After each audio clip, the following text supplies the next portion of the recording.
But I'd like to welcome up Mr. Feroz Koor, who is the Group Sustainability Officer for Woolworths Holdings Limited. We're going to have a dynamic interview. As I said, get those questions ready. You can take a seat on the end. Around lessons in the retail space and what Woolworths has done to drive this, and where it is going to be driving this going forward. So firstly, welcome and thank you for joining us in this discussion. I'm really excited to explore the retail lessons and what we can take beyond this. So very quickly for context, Woolworths has traditionally been at the forefront of sort of sustainability thinking. If we just think of some of your examples, focusing heavy on messaging on products around fair trade, around ethical sourcing, and those value chains. And this is sort of very quick for context. We also see the example of refrigerators, Woolworths being one of the first to put doors on your refrigerators. And I know this because your chocolate milkshakes are fantastic, by the way. So I'm often find myself in that section.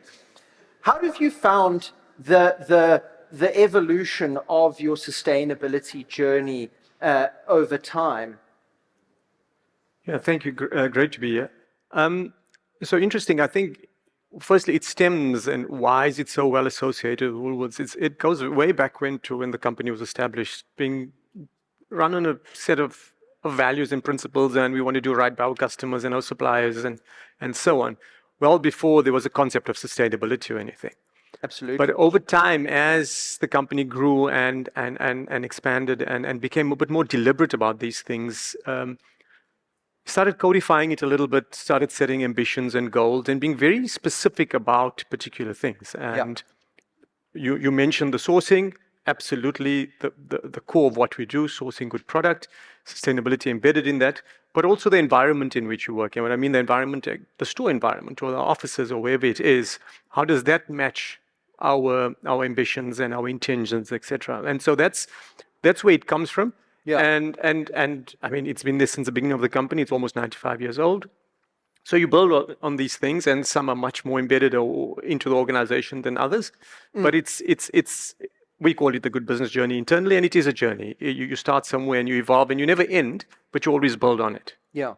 I'm glad we've dived and we've moved into the strategy section, because I want to talk a little bit about the sort of strategy behind these decisions. And let's think about the door refrigeration example. What sort of lessons what sort of lessons came out of that decision in terms of the ability to make interventions, and what were the key success factors in that intervention? I'm thinking, data. What sort of data was tracked? Were you tracking data at the stage? Have you learned from that and sort of since placed a big focus on data for your next interventions, particularly in the energy efficiency space? Yeah, I think that's a good example. But I think you given the example of the doors and the fridges because you notice it as a customer, right? Yes. But where does it come from? It comes from a focus on energy consumption and efficiency in the business that goes back probably 17 or 18 years. Yes. Which has a strong sustainability element into it. It's aligned to our reduction initiatives, our initiatives to reduce carbon, etc. But honestly, it's a pure business initiative in the sense that the returns on an energy efficiency drive speak for themselves. Okay. What I mean by that is we heard in one of the earlier panels the rate of electricity price increase over the last 10, 12, 15 years. Now, as a business, if you are more efficient per square meter in that time, you're using less electricity, you're making a saving, right? Yes. And so it goes straight down to the bottom line. And so within that, there were a number of initiatives. The first one, I think the thing that really drove the focus, and you spoke about data, is the fact that the bulk of our energy consumption is in our store network. And in those stores, we are tenants. Properties belong to landlords. They have 1 meter at the store, and that meter is there purely so they know how much to bill us at the end of the month. We have no insights into what happens into that store. So we took a decision many years ago to meter the stores ourselves, to sub-meter ourselves. Now it requires an investment. Yeah. And so you've got to make a case to the business for CapEx. But what that allows you to do is to have visibility of your use, your usage patterns, time of day, compare day to day, week to week, month to month, seasonal, winter versus summer, etc., and have insights into how you operate. And on that, make decisions around being more efficient purely from just not even doing anything other than turning, ensuring your equipment is being used at times of the day when tariffs are better. Yes. When the store closes and you have cleaning staff and you're packing shelves, how much of your lighting should be on? Do you need everything on? Do you all of those kind of things? You can start making operational decisions which provide a return to the organization. Over and above that, you then start looking at other initiatives. So there's efficiencies around equipment choices, more efficient equipment as you expand the network, modernize stores, etc. And the doors are just one of those in that chain of decisions. How do you roll it out? Well, you roll it out slowly, to be honest, because the first time you do it, you don't know how customers are going to respond. And so you need to understand traditionally you have a fridge that's open, customers go in and shop in a particular way. Are you going to disrupt that flow? Will that flow have some impact on the shopping journey and the time they spend? Will it be a negative experience? And so you monitor all of those things. You don't roll it out in every store at one time. You roll out a few stores and you monitor. And even the type of doors. The first store we had very heavy metal door, they had metal frames with glass. Yes. The ones we have now are a lightweight plastic variety of doors, easier to use, easier to handle. They don't miss stuff when you open. Easier to reach one's milkshake. Easier to reach your milkshake. And so you take all these data points and you say, we know we want to do this. What's the best way for us to do it? Yes. Just a reminder, we are taking questions for the discussion, so please do post them on.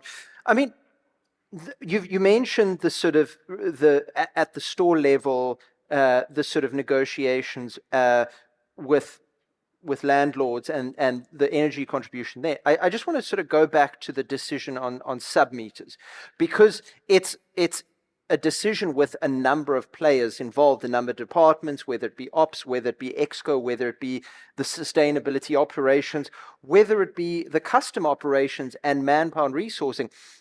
Did you find when that decision was made, and we'll say this is off the record, please, I'd love to hear your thoughts on this. Did you feel like Woolworths' internal culture was fit for that sort of purpose, ready to make decisions that cut across multiple departments? Or was it something that had to be learned and created very deliberately?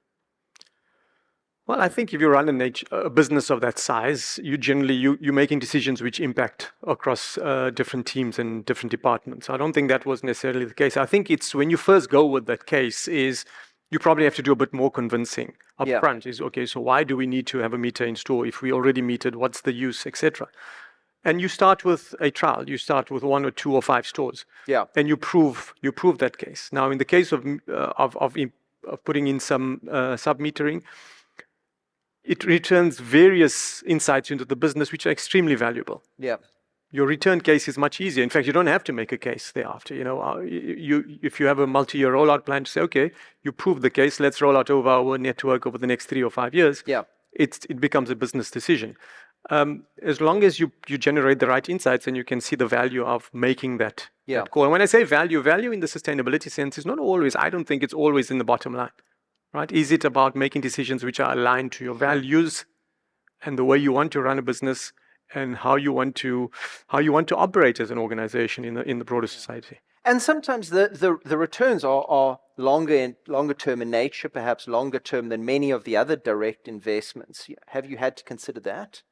Absolutely. And I think that comes down to what I said earlier, where does this come from? It comes from the organization wanting to run in a certain way, being values driven. You have to have tough conversations, and sometimes there are things you need to do and you can't see the immediate, or the return is not an immediate short-term return. Yeah. And what is the nature of that conversation? What are the considerations that go into that? And where do you land up as a business to say, what do we stand for? And is it only, yes, we're a business, we want to make money, but at what cost? Right? And what are the trade-offs we are willing to make, and which are the ones we're not willing to make? Yeah, absolutely. And what are the timelines we're willing to sort of extend? Correct. Yeah. There are a number of there are a number of questions in the audience, and this is going to talk to a bigger question I had on supply chain. But one of our top questions is: Woolworths tracing its footprint right through its supply chains, and what is the contributions of its suppliers and logistics? Obviously, those are extending into the next tiers of energy efficiency. So I'm assuming when you say tracing footprint, whoever asked the question, I'm assuming you're talking about carbon, using the language of footprint. If that's the case, then absolutely, we're talking about scope 3 carbon emissions. We are tracing that. We've done the most recent carbon footprint that we published at the end of September shows that our supply chain scope 3 accounts for 92% of our carbon emissions. Now, that is fully aligned to global retail. In fact, we have some global competitors which are sitting up at 98 and 99%. It's because of how you set up. Our direct operations are fundamentally stores and offices, buildings, and a few distribution centers. But everything that comes into that comes from somewhere in the world, whether it's local or global. And there's an emission associated with that. Yeah. And so globally, FMCGs and retailers will have carbon footprints that look like that. If you are heavy industry, if you're a mine, you're a cement company, whatever, you're going to have a very heavy scope 1 and probably a limited scope 3. So it depends on the nature of your organization. The challenge we have in that space is what decisions can you make to inform and influence reduction? And that relies very heavily on data. Yeah. And globally right now, data is the biggest challenge. Good quality, what is known as activity data. Activity data talks to the data associated with a particular product or commodity that you're talking about. So we start off, for example, by doing a high-level scoping of your carbon footprint, and you use spend as a proxy, right? So you say, we spend X millions or billions of dollars. You use a tool, it converts it into an emission factor as a proxy, and you say, okay, that's what our carbon footprint looks like broadly. But now, think of all the commodity types or product types you have in your value chain.